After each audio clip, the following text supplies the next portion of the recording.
కావలి పట్టణంలోని కీలకమైన బీసీ సామాజిక వర్గాల్లో పట్టుకొమ్మ లాంటి వడ్డిపాలెం శుక్రవారం రాత్రి వైఎస్ఆర్సీపీ పట్ల అభిమానంతో ఉప్పొంగిపోయింది.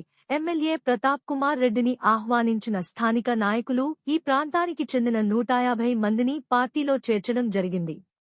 వారందరినీ ఆప్యాయంగా పలకరించిన ప్రతాప్ కుమార్ పార్టీ కండువాలు కప్పి అభినందించి స్వాగతం పలికారు. ప్రధానంగా యువత తరలిరావడం పట్ల హర్షం వ్యక్తం చేశారు.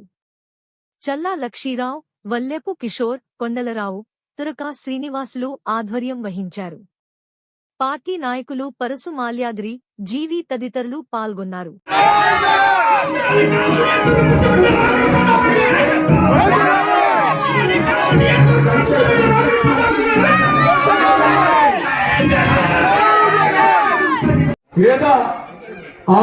హామీలతోటి అబద్ధాలు చెప్పి మోసం చేసి ముఖ్యమంత్రి అయిన ఆనాడు చంద్రబాబు నాయుడు గారు కానీ ఈరోజు ప్రజలంతా కూడా ఆలోచిస్తారు. అదేవిధంగా పేదవాని పేరు ఇంగ్లీష్ మీడియం చదివి ముందు ముందు ఉన్నత విద్యలు చదవాలి అని ఆకాంక్షించిన జగనన్న కావాలా లేదా ఇంగ్లీష్ మీడియం వద్దు మా పిల్లలకి అది కావాలా పేదవాడికి ఇంగ్లీష్ మీడియం ఎందుకని అన్న చంద్రబాబు నాయుడు గారు కావాలని ఒక్కసారి ఆలోచించండి.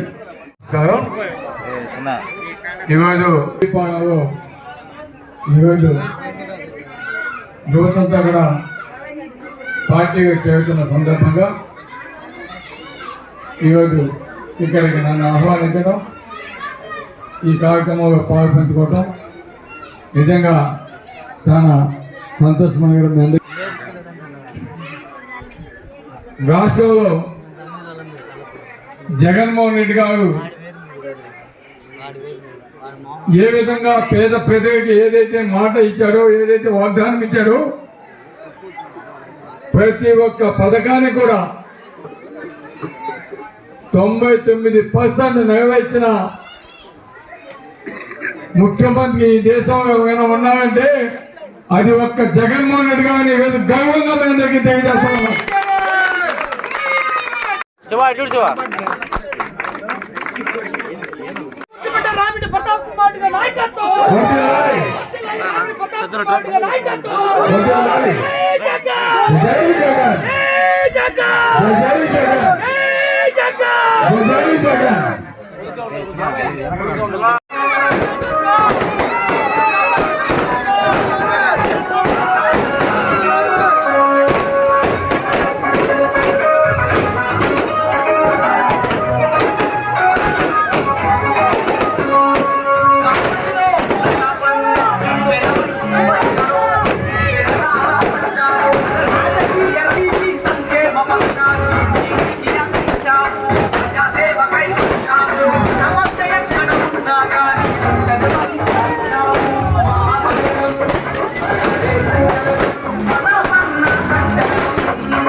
Gracias.